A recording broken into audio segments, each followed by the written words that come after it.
ఒక నెలలో 5వ తేదీన రాము మరియు రవి మార్కెట్లో కలిశారు. రాము ప్రతి 4 రోజులకు, రవి ప్రతి 5 రోజులకు మార్కెట్కి వెళ్తాడు. అయినా వారు మళ్ళీ ఎప్పుడు కలుస్తారంటున్నాడు.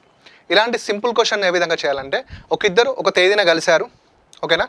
ఒక వ్యక్తి మళ్ళీ ఈ రోజుల తర్వాత వెళ్తాడు, ఒక వ్యక్తి మళ్ళీ ఇన్ని రోజుల తర్వాత వెళ్తాడు. మళ్ళీ వాళ్ళిద్దరు ఎప్పుడు కలిసి వెళ్తారన్నప్పుడు వాళ్ళిద్దరు యొక్క డేస్తో ఎల్సిఎం తీస్తే సరిపోతుంది. మనకు టైమ్ వన్ వర్క్ కాన్సెప్టే. ఒక వ్యక్తి కొన్ని రోజులు పనిచేస్తాడు, ఒక వ్యక్తి కొన్ని రోజులు పనిచేస్తాడు. వీళ్ళిద్దరు కలిసి ఎప్పుడు చేస్తారంటే మనం తీసేది ఎల్సిఎం కాబట్టి సేమ్ కాన్సెప్ట్ని ఇక్కడ వాడాలి. వీళ్ళిద్దరు ఫస్ట్ 5వ తారీఖున కలిసిరు. మళ్ళీ ఎప్పుడు కలుస్తారు? మళ్ళీ ఎప్పుడు రాము ప్రతి 4వ రోజుకి వెళ్తాడు, రవి ప్రతి 5వ రోజుకి వెళ్తాడు. వీళ్ళిద్దరి మధ్య ఎల్సిఎం తీస్తే 4 × 5 ఎంత? 20. అంటే ఆఫ్టర్ 20 డేస్ తర్వాత మళ్ళీ ఇద్దరు కలుస్తారనమాట. ఫస్ట్ ఎప్పుడు కలిసారు నాన్న? ఆ నెలలో 5వ తారీఖు కలిసారు. మళ్ళీ 20 డేస్ అంటే 20 + 5 25వ రోజు. So 25th day. మళ్ళీ ఎప్పుడు కలుస్తారంటే ఈ 25th డేకి